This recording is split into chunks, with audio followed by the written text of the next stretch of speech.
Sorry about that, everyone.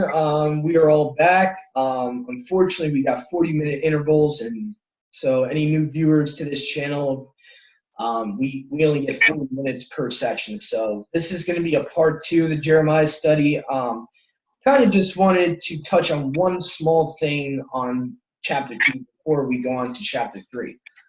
So basically, chapter 2 at the end, it says that I've struck your sons down in vain, and you did not accept my correction. Now, what Yahuwah is saying that is that basically your sons didn't listen, so I struck them down, meaning killed them for you to learn from that.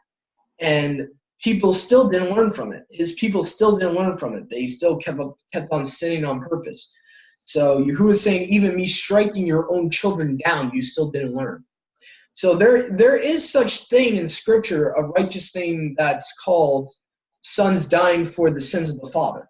So there is such thing, there is a precept for that the sins of the parents carry down to their children. So that's something we should be mindful of in our modern day, that our mistakes can ultimately, even though Yahuwah doesn't necessarily kill our children physically nowadays, but there are generation curses. I guess that's what I was trying to bring out. Can you adjust your camera? It's yeah. it's like from here down. All right, sorry about that. So basically, that's what I was trying to bring out. They didn't even learn after he struck their own children down. They're still sinning. So that's the only thing I wanted to bring out. So whoever wants to start chapter 3, feel free. Why does my camera keep doing that? I can do it if you like. All right. Okay. Sounds good.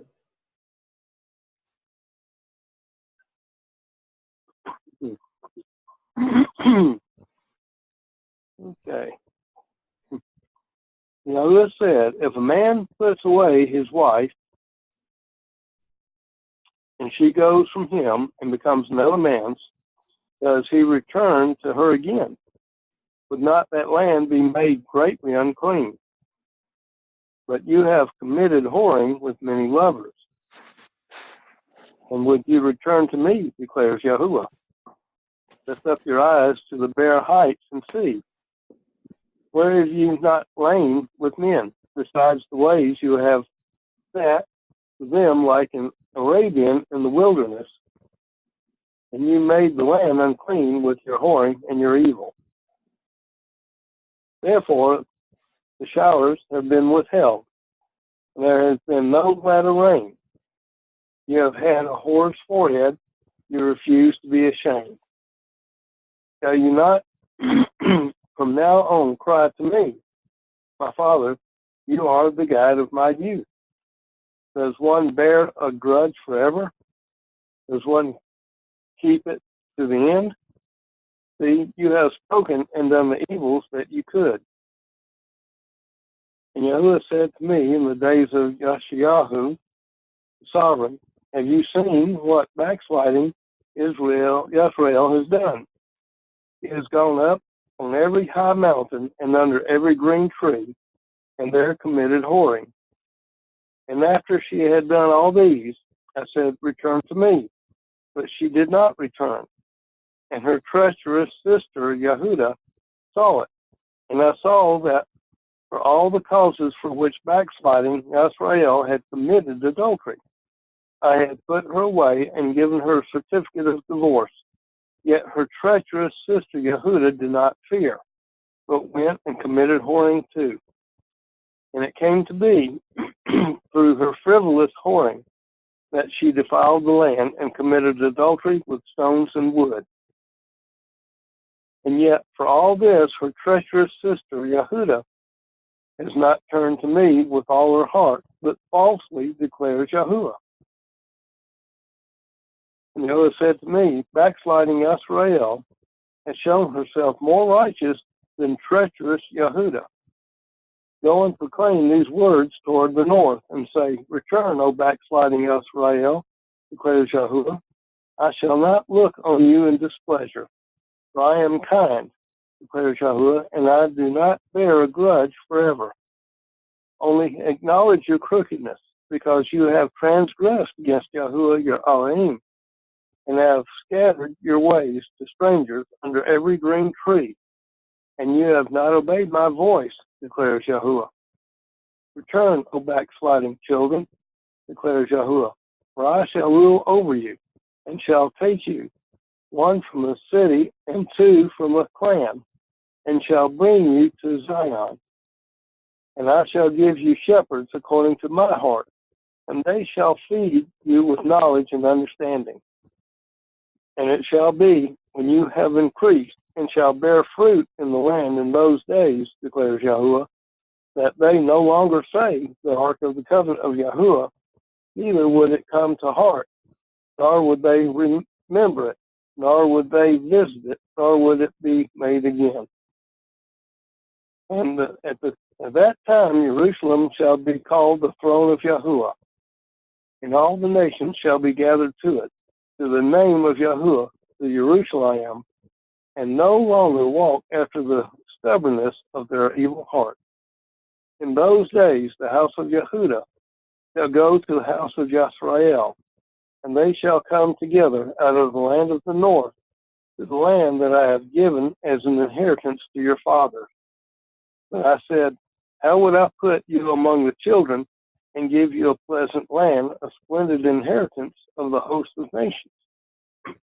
And I said, call me my father, and do not turn away from me. But indeed, as a wife betrays her husband, so have you betrayed me, O house of Yisrael. Yahuwah declares Yahuwah. A voice was heard on the bare heights, weeping up supplications of the children of Yisrael, because they have perverted their way. They have forgotten Yahuwah their Elohim. Return, O backsliding children. I shall make your backsliding cease. See, we have come to you, for you are Yahuwah our Elohim. Truly, delusion comes from the high hills, the noisy throng on the mountains. Truly, in Yahuwah our Elohim is the deliverance of Yisrael. For shame has devoured the labor of our fathers from our youth, their flocks and their herds, their sons and their daughters. We shall lie down in our shame, while our reproach covers us. For we have sinned against Yahuwah our Elohim, we and our fathers, from our youth even to this day, and have not obeyed the voice of Yahuwah our Elohim. Obviously talking about today as well.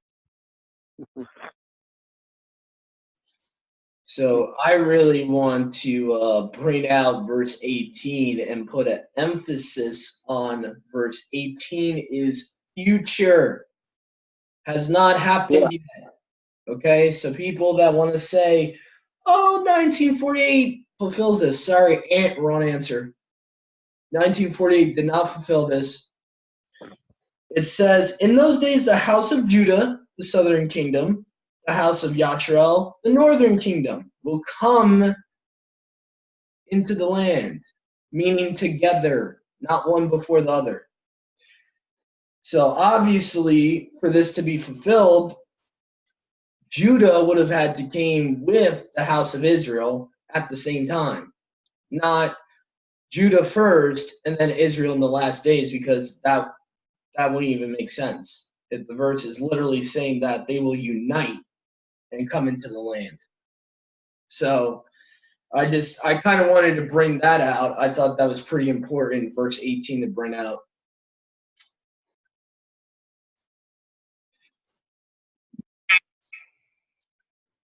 I was trying to say we don't agree, but I was muted. Sorry. Sorry about that. I didn't even realize that. Okay. I'm trying to think if there's anything else. I have everyone else unmuted right now. Anyone want to share anything? Well, in light of what you said, I hear a lot of people saying that, oh, that's the great Exodus. Oh, we're all going back. No, well, let me say this, that the great Exodus doesn't happen until after Yahushua's return, because that's when he tells us to gather his people Israel from all the four corners of the earth and bring them back into their land. And that is when he will gather us all, or all that are left of Yehuda, and put them in the land, and then they will be his sons and daughters, and he will teach them. He will be their father. But there's so many false teachings going out. I think that it says that his Malachim are going to gather his people from the four winds. It actually says his Malachim, not us. His Malachim do gather them from the four winds, and I think that the 144,000 will probably help, according to some verses I've read. But I don't think any physical being's going to help. It'll be only spirit beings that do that.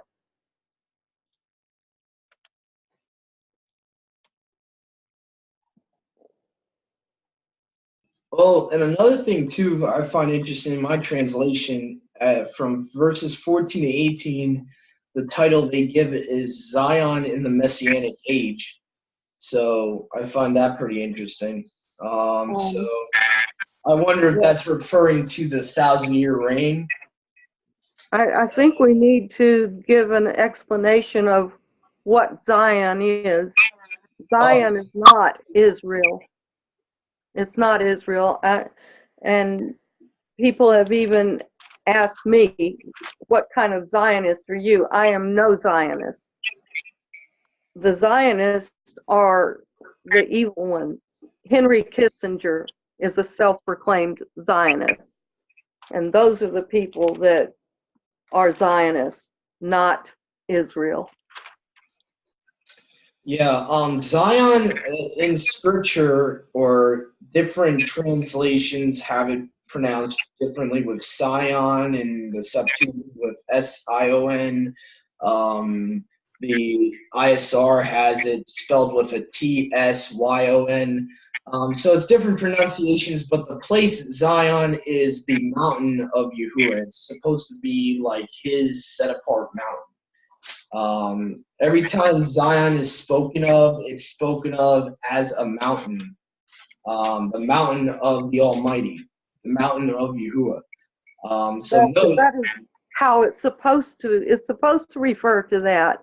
Yeah. All I'm saying is that these evil Satan worshipers have taken the name on themselves and call themselves Zionists, and I believe they're trying to make it look like Israel is the villain, not them, because they certainly are the villains. Henry Kissinger and all of those that call themselves Zionists are villainous. They're Satan worshipers. They worship the one they call Lucifer, which is Hashatan. That was the point I was trying to make. Yeah. The Zionists believe that they have a belief that they believe that they're gonna make, basically that they have the right to bring people back into the land, to restore Israel to its former esteem. So they believe that they can do it without Yahuwah's sovereignty, basically. So that's what the whole Zionism is about. It's about that for the Jewish people to ever have peace, they needed their own state. And you can actually find that out from the Rothschilds and what they wrote about. Who's the other one? Amschel Bauer, bunch of different guys in the Zionistic movement. Theodor Herzl wrote a whole book about Zionism, the state of the Jews, and so it's That's what that whole belief's about. But actual scriptural Zion, however you want to pronounce it, it's supposed to be a mountain. That's what it is. It's supposed to be Yahuwah's mountain, and that's it. Now, the regathering, that's obviously a topic of debate. We'll have to do that on another study. I personally, I'll just put my opinion out there. I do believe that there's a connection between verse 18 and the greater Exodus, only because of how it's worded in other places talking about the greater Exodus. Yahuwah says, no longer will they remember the Ark of the Covenant. In verse 17, that's like the same phrase he uses for no longer will they remember the first Exodus. So I agree. So I think there's a connection between verse 18 and the greater Exodus. I don't know how exactly that works out. I wouldn't be so strong to say that's a false doctrine that it's the greater Exodus. I think there's merit for that and merit for what you said. I think it could be either one. I don't know for sure. I'm not going to say either one because I haven't looked at all the scriptures for it. So I didn't say that this was a false doctrine. Oh, okay. I must have misheard you. This particular verse definitely is referring to the end time. It's referring to the time when Yahusha returns and has his Malachim, along with, I believe, his 144,000, gather the people back into their own land. That's Okay, I misunderstood you then. Okay. All right, no problem. All right, so let's see if there's anything else. Obviously, Yahuwah is actually dissing the Southern House, saying that your recent actions have made the House of Yisrael look more loyal than you are. So in verse 11 to 12, he's saying that. So it's kind of funny that the North is already kicked out, but yet they're looking more loyal than the Southern House that's about to get kicked out of the land. Yahuwah is actually getting his certificate of divorce, which I kind of wanted to bring home before we went to the next chapter because that's very important. And this is, my opinion, this is the mystery of the good news that Paul was referring to.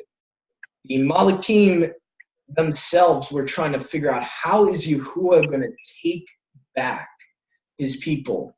In his own law, it says that the old husband must die. The old husband must die to take back the bride. Now, this is a subject of controversy, but that's why I personally believe that Yahusha is a replica of the Father, because he died and rose again for us to have a new marriage covenant, which Paul talks about in the book of Romans. So he says that, the wife is now dead to that law that she was bound by her husband, the law of marriage, not the law of Yahuwah. So let's make that clear. And Paul says, and I forget what chapter in Romans he actually says, he's like, you are betrothed to a new husband, but yet it's the same husband. So that's like the mystery of the good news, and the Malachim in the Tanakh can never understand that. Like how Yahuwah is going to take them back when, Yahuwah can't die. Yahuwah is not mortal. So I personally believe the way Yahuwah knew there was a loophole in this, and that if he copied himself and lowered that copy of himself to the fashion of a human man and died for us, he could take us back. And so that's just my personal opinion on that. And I think that's I think that's the mystery of the Besorah that Paul talks about, in my opinion. my opinion is that Yahusha actually existed along with Yahweh in the beginning, because the very first verse of Bereshit uses the plural in Elohim, and that's what I think. Yep, I agree. There was a plurality to that. There's even a plurality in Revelations where it talks about that Yahuwah is the light and the lamb, Yahusha is the lamp. So there's even a plurality there. And in John 1, John 1, the first book of John, it talks about Yahusha having been, he helped make us. He was with the Father in the beginning, and nothing was made without him. The actual verse you're referring to says, all things were made by him, referring to the Son, and that without him, nothing would have been made that was made. So that, and I don't like how, that's just my personal opinion, I don't like how some translations say through him. I think that's lowering the meaning of that verse, and they should have left it the way it was, by him, not through him. Yeah. And so that's just me personally. I think you're devaluing the Son by saying that, and by changing the meaning of that one word. So that's just my personal opinion. But there's so many verses. That's a whole nother study of itself. Was Yahushua created, or was he there before the creation? I mean, Micah 5:2 tells you that he was there before the creation. He was actually there from the beginning, just like Yahuwah says from eternity in the Septuagint of Micah 5:2. So he's been there forever. He has no beginning, no end, like the Father. Yes, that's what I believe. So, but anyway, so we're up to chapter 4, and let's see who wants to read chapter 4. Any takers here? I'll read it. All right, Sally, I'm going to mute everyone so we can all hear you. If you do return, O Yasharel, declares Yahuwah, return to me. And if you remove your abominations from my presence and cease straying, and shall swear, as Yahuwah lives in truth, in right ruling and in righteousness, then nations shall rock themselves in him, and they shall boast in him. For this is what Yahuwah said to the men of Yehuda and Yerushalayim, break up your tillable ground, and do not sow among thorns. Circumcise yourselves unto Yahuwah, and take away the foreskins of your heart, you men of Yehuda and inhabitants of Yerushalayim, lest my wrath come forth like fire and burn, with none to quench it, because of the evil of your deeds. Declare in Yehuda, and let it be heard in Yerushalayim, and say, blow the ram's horn in the land. Cry aloud and say, gather yourselves, and let us go into the walled city. Lift up the banner towards Zion. Be strong, do not stand still, for I am bringing evil from the north and great destruction. A lion has come up from his bush, and the destroyer of nations is on his way. He has set out from his place to make your land a ruin. Your cities are laid waste without inhabitants. For this, gird yourself with sackcloth, lament and wail, for the burning displeasure of Yahuwah has not turned back from us.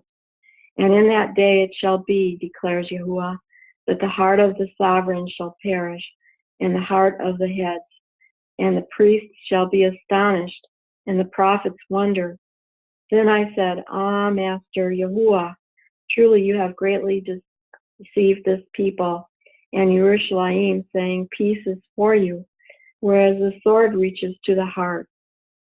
At that time it shall be said to this people and to Yerushalayim, a scorching wind of the bare heights blows in the wilderness toward the daughter of my people, not to fan or to cleanse. A wind too strong for this shall come for me. Now it is I who speak judgments against them. See, he comes up like clouds, and his chariots like a whirlwind. His horses shall be swifter than eagles. Woe to us, for we shall be ravaged. O Yerushalayim, wash your heart from evil, and be saved. Till when would your wicked thoughts remain within you? For a voice is declaring from Dan, and is proclaiming trouble from Mount Ephraim. Ephraim.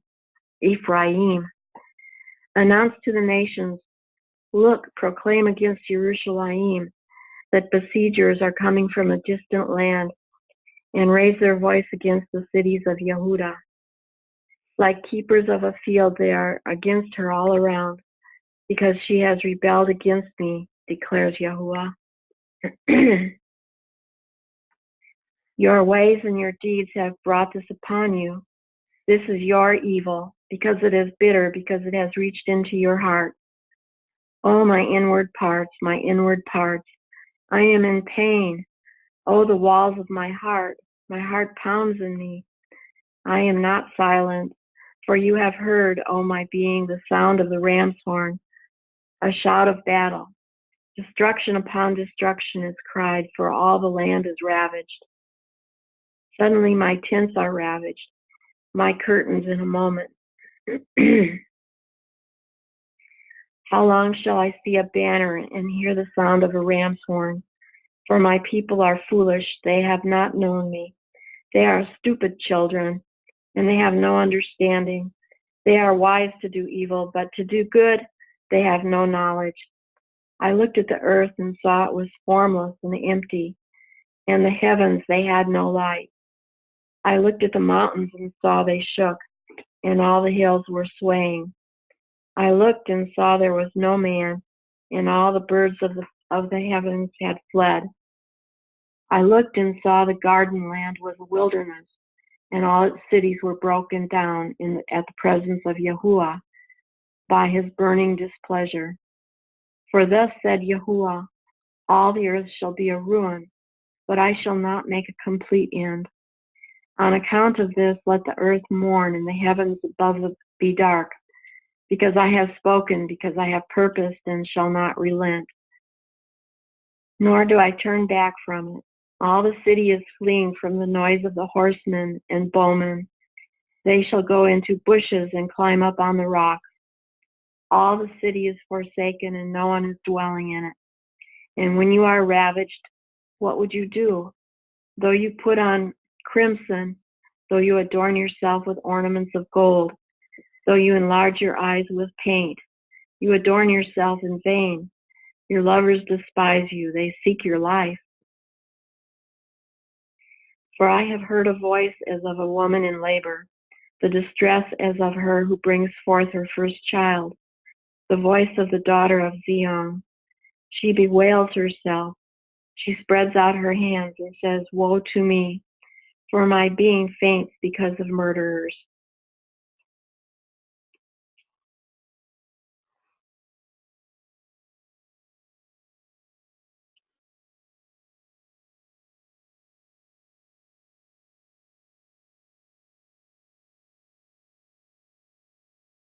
Anyone there? Yep. Hello? I'm muting everyone right now. I wanted everyone to be muted so we could all hear you. Sorry, I did, or I would have said something. Yeah. So I found it interesting.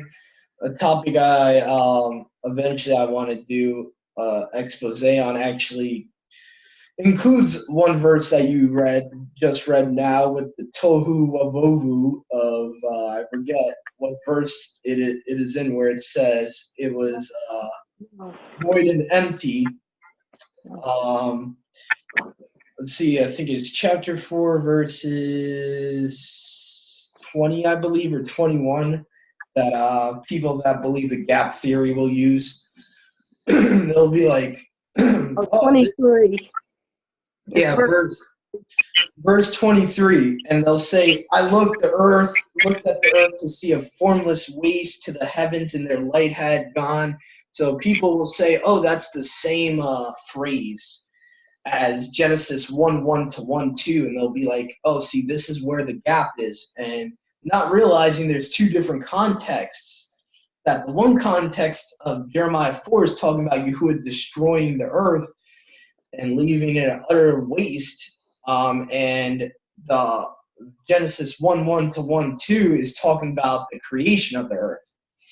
And so to be true to the text, you can't say that just because it has the same phrase doesn't mean it's the same context. And so eventually I'm going to do a whole exposed video on the gap theory and why it doesn't make sense. But that just kind of brought that to my attention, how someone can misconstrue that just because of what it says in the Hebrew, and that it's the same phrase being used in two different places. So that kind of got brought to my attention, and what I see here is just utter destruction in this chapter, and just Yahuwah pouring out his wrath. That's soon to come.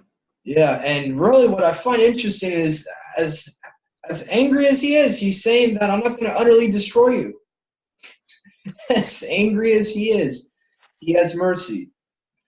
You know, and you know, in the church, you really don't focus on that in the Old Testament. You kind of have a lens of, oh, he's all wrath in the Old Testament. He never has mercy, but you can see right here he's having mercy. He could utterly destroy all of Yashrael and not leave a remnant, but he doesn't.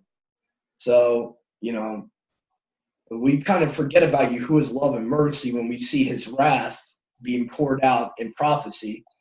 I also find it interesting the title of horsemen and bowmen. I don't know, kind of find it interesting, horsemen, and you know what that could mean, and what in the end days we might be seeing. You know, possibly when the pit is opening up. You know, who knows? Rob Skiva has mentioned, you know, horsemen could be referring to centaurs sometimes in scripture, and just something I've been thinking about lately, where I see that terminology in prophecy, like in the end times, you know, what's going to be coming out, you know, of the pit and what's going to be attacking. Isaiah 13 of the Septuagint says that Yahuwah is bringing giants to fulfill his wrath. So who knows? I mean, that's just a thought that came into my head. That's, you know, what type of creatures are we going to be seeing coming out of the pit. And it's kind of scary in a way. You know, and even Jeremiah is like, at that time, he's afraid. He's like, I'm fainting away with murderers surrounding me. So Jeremiah, I guess, is seeing this happening in his day, that Jerusalem is being surrounded most likely by Babylon right now, and he's fearing for his life, basically. And so that's kind of what I got from this chapter. And so. Yeah.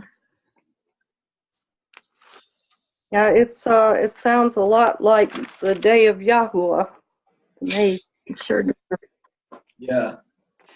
It's interesting. Now the tribe of Dan, are they still part of the 12 tribes in the 144,000? Are they They're still not in the 144,000, but they are part of the 12 tribes. Oh, okay.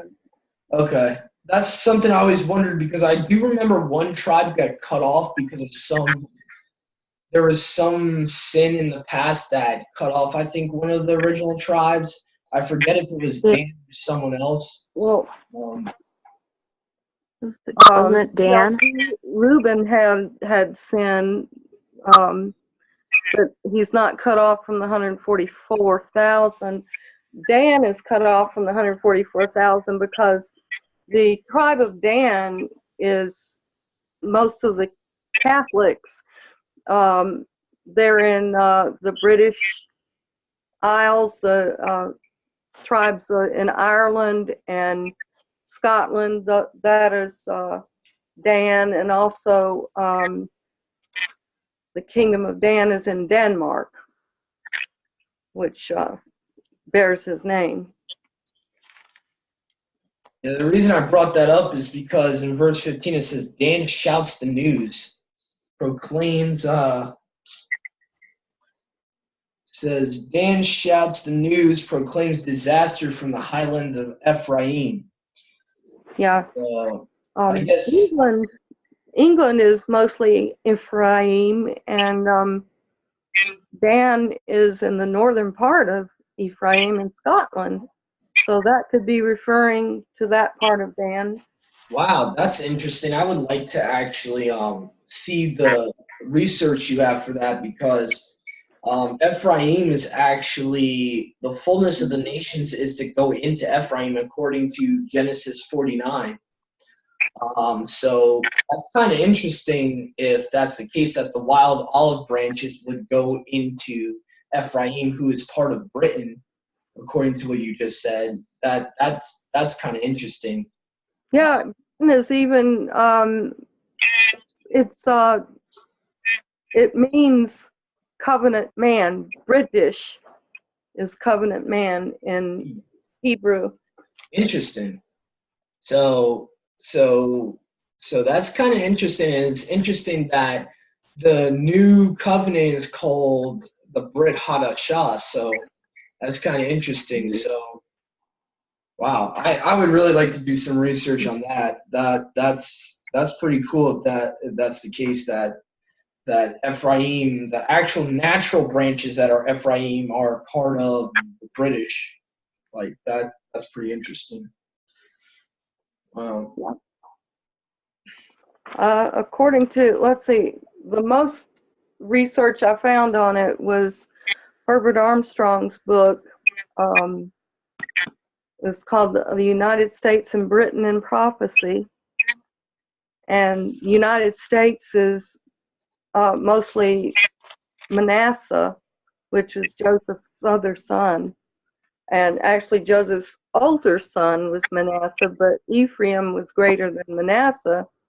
So he put the right hand on Ephraim's head and the left hand on Manasseh's.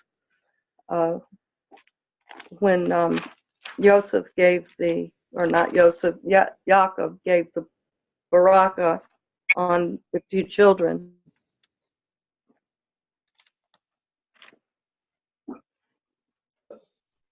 Towards the end, I would have to say just the last comment before we're gonna have to do a part 3. I see we got a minute and 50 seconds left.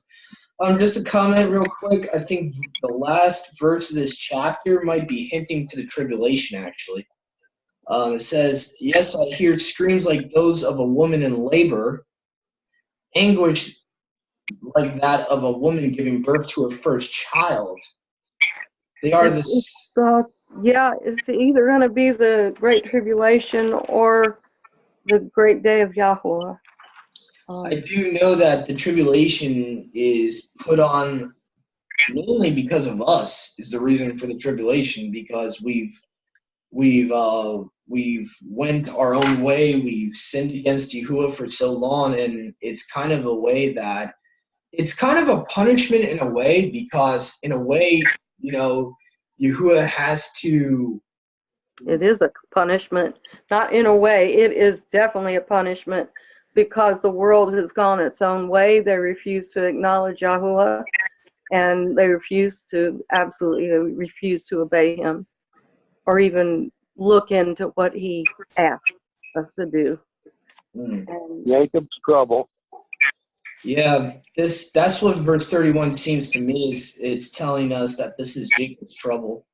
Because it's literally every time I see that phrase, like a woman in labor, every time Yahusha says it, he refers to Jacob's trouble. So every time he says it, it's usually from the Tanakh that he's pulling it from. He says like those of a woman in labor. So whenever I see that, usually that talks about Jacob's trouble. I think it's possible that this chapter is referring to Jacob's trouble, then the day of Yahuwah immediately after.